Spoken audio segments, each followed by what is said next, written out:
السلام علیکم ناظرین، پروگرام اسلام اور میری زندگی کے ساتھ محمد ضیاء الحق نقشبندی آپ کی خدمت میں حاضر ہے۔ آج ہمارا موضوع ہے کہ مالکان کے اور ملازمین کے حقوق کیا ہیں، یعنی کہ اسلام دین فطرت ہے۔ اسلام نے جہاں پر اپنے نیچے والے کو حقوق دیے ہیں، اسی طرح اس کے جو اوپر ہے، جو اس کو رزق دیتا ہے دنیاوی طور پر، جو اس کا مالک ہے، اس کے بھی حقوق دیے ہیں۔ ان تمام باتوں کے لیے ہم نے آج ایک بار پھر بڑا خوبصورت پینل بنایا ہے، اور باتیں ہم نے ان سے کرنی ہے سادہ انداز میں، کیونکہ ہم نے اپنی قوم کو سمجھانا ہے، بتانا ہے، رہنمائی کرنی ہے۔ ہمارا خوبصورت پینل ہے، میں سب سے پہلے تعارف کراؤں۔ ہماری خوشبختی ہے ایک بار پھر ہمارے ساتھ موجود ہیں پروفیسر حافظ محمد ایوب صاحب۔ آپ شعبہ اسلامیہ سے منسلک ہیں، آپ کا تعلق شعبہ علوم اسلامیہ سے ہے۔ السلام علیکم جی۔ وعلیکم السلام ورحمۃ اللہ۔ ہمارے جو دوسرے مہمان ہیں بہت اچھے ماشاءاللہ ہیں، ہمارے دوست ہیں، ہمارے بھائی ہیں، پروفیسر مفتی مسعود الرحمان صاحب۔ آپ ایگزیکٹو ممبر ہیں تنظیم اتحاد امت۔ السلام علیکم جی۔ وعلیکم السلام ورحمۃ اللہ۔ ہمارا جو پینل ہے یہ گلدستہ ہے، اور ہمارے گلدستے کا جو تیسرا پھول ہے وہ ہے حضرت علامہ ڈاکٹر سرفراز احمد اوان صاحب۔ السلام علیکم جی۔ وعلیکم السلام ورحمۃ اللہ۔ الحمدللہ جو ہمارا چوتھا پھول ہے بہت اچھا پھول ہے، اور وہ کھلکھلا رہے ہیں اس وقت۔ ان کا نام نامی ہے حضرت علامہ رشید ترابی صاحب۔ آپ کا تعلق ہے ادارہ منہاج الحسین لاہور سے۔ السلام علیکم جی۔ وعلیکم السلام ورحمۃ اللہ وبرکاتہ۔ ڈاکٹر صاحب، میں بات کا آغاز آپ سے ہی کروں گا۔ جو اسلام نے ملازم کے اور مالک کے جو حقوق ہیں اسی سے ہم آغاز کریں گے۔ قرآن اس حوالے سے ہماری کیا رہنمائی کرتا ہے؟ بسم اللہ الرحمن الرحیم۔ سب سے پہلے تو میں آپ سے یہ بات عرض کروں کہ آپ نے حقوق کی بات کی ہے، فرائض کی نہیں کی۔ صحیح۔ اور یہ اس وقت دنیا میں ایک بہت بڑی سازش ہے کہ لوگوں کی زبان پر حقوق کا نعرہ ڈال دیا گیا ہے اللہ کہ یہ میرا حق ہے، میں لے کے رہوں گا۔ صحیح صحیح اس نعرے نے دنیا کے امن کو بے چینی سے بدلا ہے، صحیح۔ اور یہ ہمارا دیا ہوا نعرہ نہیں ہے، معاف کیجیے۔ ٹھیک ہے ٹھیک ہے۔ ہمارا دیا ہوا نعرہ یہ ہے کہ یہ میرا فرض ہے، میں اسے ادا کر کے چھوڑوں۔ حضور والا، ہم نے بلائی آپ کو اس لیے ہم نے آپ سے سیکھنا ہے۔ اور میں عرض کروں، نبی اکرم صلی اللہ علیہ وسلم نے اس حوالے سے جو ہمیں تعلیم دی ہے وہ دنیا کے ادیان میں سے کسی کے پاس بھی نہیں ہے، اور وہ یہ ہے کہ تؤدون الحق الذی علیکم وتسألون اللہ الذی لکم۔ اللہ اکبر۔ دوسروں کے جو حقوق تمہارے ذمے ہیں انہیں مسلسل ادا کرتے رہو، وتسألون اللہ الذی لکم، اور جو تمہارا اپنا حق بنتا ہے اس کے لیے اللہ سے سازگار ماحول اور بہتر حالات کی دعا کرتے رہو۔ جہاں تک آپ نے فرمایا حق کی بات، تو اس حوالے سے بھی نبی کریم علیہ الصلاۃ والتسلیمات کا ایک ارشاد گرامی ہمارے لیے رہنما ہے۔ ایک صحابی محبوب کریم علیہ الصلاۃ والتسلیمات کے ہاں رات گزار رہے ہیں، تھوڑی دیر آرام کرنے کے بعد اٹھ جاتے ہیں۔ آپ صلی اللہ علیہ وسلم ان سے پوچھتے ہیں بھی کیا بات ہے؟ عرض کیا کہ یا رسول اللہ، میں چاہتا ہوں کچھ نوافل پڑھوں، عبادت کروں۔ فرمایا سو جاؤ۔ پھر کچھ دیر بعد اٹھے، پھر فرمایا سو جاؤ۔ پھر خود محبوب کریم علیہ الصلاۃ والتسلیمات اٹھتے ہیں تہجد کے لیے، اور وہ بھی ساتھ اٹھتے ہیں اور ان سے فرماتے ہیں ان لنفسک علیک حقا، تیری ذات کا بھی تجھ پر حق ہے، واہ۔ ولجارک ولزوجک علیک حقا، تیری بیوی کا بھی تجھ پر حق ہے، ولجارک علیک حقا، تیرے پڑوسی کا بھی تجھ پر حق ہے، اعط کل ذی حق حقہ، ہر حقدار کو اس کا حق ادا کرتے ہوئے زندگی واہ گزار۔ واہ، کیا بات۔ اور قرآن نے جو حق کا تصور دیا ہے وہ تو دنیا میں کسی نظام کے پاس نہیں ہے۔ بے شک۔ صحیح صحیح۔ اب محترم نقشبندی صاحب آپ ذرا غور کیجئے، وفی اموالہم حق للسائل والمحروم، ان کے مالوں میں سائل اور محروم کا حق ہے۔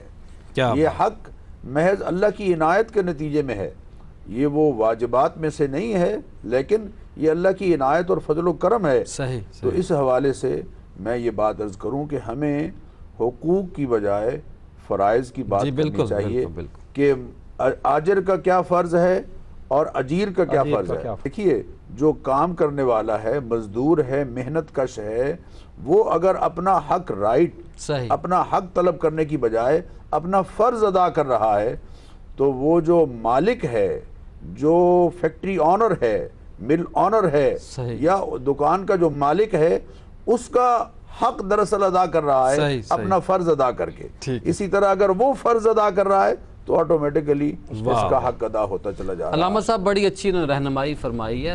میں فرائض کی بات کروں گا کہ اسلام نے مالکان کے اور ملازمین کے حقوق کے اوپر جو ہماری رہنمائی فرمائی، فرائض بڑا اچھا. حقوق ہم نے چھوڑ دیا، فرائض کے اوپر آ جائیں. بسم اللہ الرحمن الرحیم. اللہم صلی علی محمد و آل محمد. الیوم اکملت لکم دینکم واتممت علیکم نعمتی ورضیت لکم الاسلام دینا. ثم قال اللہ تعالیٰ ان الدین عند اللہ الاسلام. الحمدللہ، جس طرح کہ میرے محترم امان بھائی نے فرمایا کہ جیسا آئین، جیسا دین، جیسے حقوق جی اللہ تعالیٰ نے ہم امت مسلمہ پر دیے ہیں، کسی اور کے پاس نہ ایسا آئین ہے، نہ قانون ہے، نہ ادیان عالم میں کسی کے پاس کوئی چیز ہے. جہاں تک بات چلتی ہے فرائض کی، اس کا نمونہ بھی ہمیں نبی کی سیرت میں ملتا ہے، اس کے صحابہ کرام کی سیرت میں ملتا ہے، اس کے اولاد اور آل کی سیرت میں ملتا ہے. میں دور نہیں جاتا، غربت کوئی ایسی چیز نہیں ہے. حضرت علی علیہ السلام ایک یہودی کے باغ میں جاتے ہیں، معاملہ طے ہوتا ہے جس طرح ہمارا نوکریوں کا یہ سارا ہوتا ہے. صحیح. آجر اور اجیر کے بارے میں جیسے بات کی ہے کہ میرے باغ کے اتنے درخت ہیں، اس کو پانی دینا، اور میں ہر ایک ڈول کے بدلے ایک خرما، ایک کھجور دوں گا. وہ تو چلا گیا. اب حضرت علی علیہ السلام کیا کرتے ہیں؟ کنویں سے ایک ڈول پانی کا نکالتے ہیں، جا کر درخت کو دیتے ہیں، اور شام تک جتنے درختوں کو پانی دیا اتنے خرمے لے لیتے ہیں. مالک تو وہاں کھڑا ہوا نہیں ہے. یہ ہمیں نمونہ دیا جا رہا ہے آنے والی تا قیامت آنے والی نسلوں کو، لوگوں کو ایمانداری کے ساتھ، ایمانداری کی، اپنے فرائض کی، کہ اگر مالک نہ بھی کھڑا ہو تو آپ کو یہ اپنے فرائض ادا کرنے چاہیے. آج ہم اس نہج پر پہنچ گئے ہیں کہ مالک چلا گیا اور لکھا ہوتا ہے کیمرے کی آنکھ آپ کو دیکھ رہی ہے. اللہ. تو بات یہ ہے، یہ فرائض اور دفاتر میں اپنا کام ذاتی ہو رہا ہوتا ہے. یہی باتیں، یہی تو بات ہے نا. مجھے اپنا ڈاکٹر صاحب کی یہی باتیں پسند ہیں کہ ماضی کو حال کے ساتھ ملاتے ہیں، اور ہمارا ماضی جو ہے وہ سنہرا ہے، حال کو بھی ایسا ہونا چاہیے. صحیح صحیح. ہم اس کے قائل ہیں، ہمیں یہ نمونہ اسوہ ہے.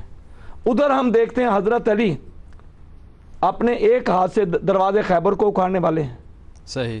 اور پھر یہاں بات آتی ہے، طاقت اتنی ہے کہ حضرت عمر رضی اللہ تعالیٰ عنہ کہتے ہیں ہم نے دیکھا کہ خیبر کے دن خندق کے نیچے اترے ہوئے حضرت علی اور دروازہ ہاتھوں پر ہے، ہم سارے کے سارے پل پار کر رہے ہیں اور پاؤں بھی زمین پر لگے ہوئے نہیں ہیں. تو نبی نے فرمایا تھوڑا سا نیچے دیکھ لیتے تو نیچے جبریل کے پر تھے. واہ. اتنا بڑا طاقت رکھنے والا فرد فرید، شاگرد رشید حضرت محمد مصطفیٰ صلی اللہ علیہ وآلہ وسلم ہمیں نمونہ دے رہے ہیں قیامت تک کے لیے کہ اگر مزدوری کرنی پڑ جائے تو اس طرح کرنی ہے جس طرح کہ میں اپنے فرائض انجام دے رہا ہوں. میرا مالک مجھے دیکھ نہیں رہا. جب معاملہ ہو گیا تھا تو میرا مالک مجھے دیکھ رہا تھا، جو میرا خالق بھی ہے میرا مالک بھی ہے. ہمارے پیش نظر نگاہ خداوندی ہونی چاہیے. اگر نگاہ خداوندی ہے، جواب دے رہے ہیں ہم نے. بہت اچھا حضرت صاحب، آپ ہم نے ایک دن جواب دے. صحیح صحیح. حضرت صاحب بڑی اچھی بات انہوں نے کی. آپ کیا فرمائیں گے؟ دیکھیے جی، یہ دنیا میں شروع ہی سے، ابتدا سے مالک اور مزدور کا جو آپس میں تعلق ہے نا، اس میں بڑا رکھنا رہا ہے. مالک کی سوچ یہ ہوتی ہے کہ میں مزدور کا خون چوس لوں، زیادہ سے زیادہ اس سے کام لوں اور اجرت کم دوں. اب اس کے مقابلے میں مزدور جو ہے وہ پھر ڈنڈی مارتا ہے، اور وہ اس کی کوشش ہوتی ہے کہ میں زیادہ کام نہ کروں. علامہ صاحب نے فرمایا حضرت علی رضی اللہ تعالی، اب وہ تقوی، وہ اللہ کا خوف اور وہ اللہ کی جو ہے ہر آدمی میں ہو تو یہ صنعتی جو ہے سارا ہمارا، اس میں کوئی رکاوٹ پیدا نہ ہو. صحیح. ہم اکثر یہ سمجھتے ہیں جب تاریخ پڑھتے ہیں جی کہ مزدور کی مزدوری یا مزدور کی عزت جو ہے وہ کارل مارکس نے دنیا میں زیادہ بڑھائی ہے اور اس سے پہلے نہیں تھی. یہ ان لوگوں کا سوچ ہے جن کا جی بالکل سیرت پہ نظر نہیں ہے.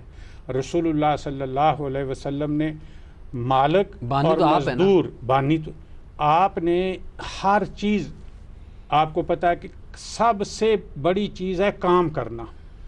مالک کا کام کرو، اور قرآن میں آتا ہے وَقُلِ اعْمَلُوا فَسَيَّرَ اللَّهُ عَمَلَكُمْ وَرَسُولُهُ وَالْمُؤْمِنُونَ، سبحان اللہ. کہ عمل کرو. اللہ تمہارے عمل کو دیکھتا ہے، اللہ کے رسول، مومن. اس لیے سب سے پہلی بات تو یہ ہے کہ کام ہو. صحیح. کام کی بڑی عظمت ہے، مزدور کی بڑی عظمت ہے. انبیاء، جتنے بھی انبیاء دنیا میں آئے، جی سب نے کوئی نہ کوئی اپنا کام کیا، مزدوری کی، بکریاں چرائیاں، اصل بکریاں.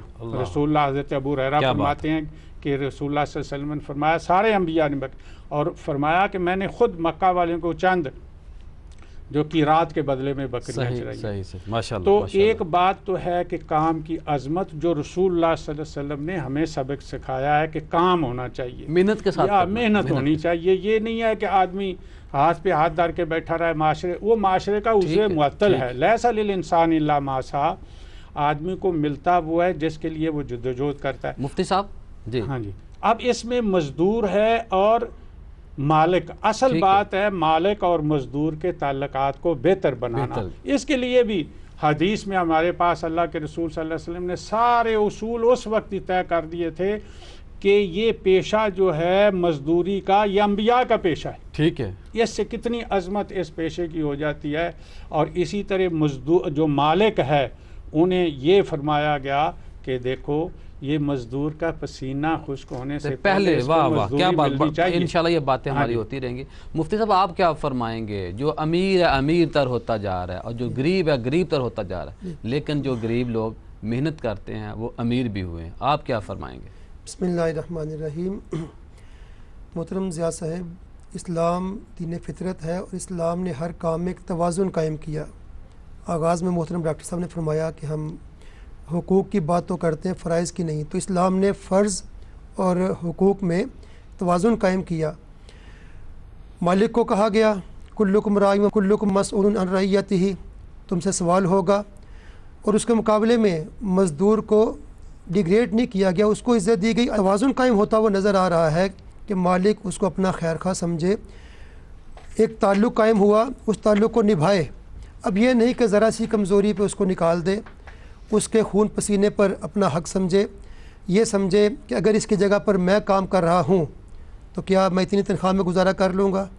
اپنے آپ کو اس کی جگہ پہ رکھ کر ضروریات کا احساس کرے اور اس کو اتنا حق دے کہ وہ بغیر کسی پریشانی کے اپنی زندگی کے معاملات کو پورا کر سکے.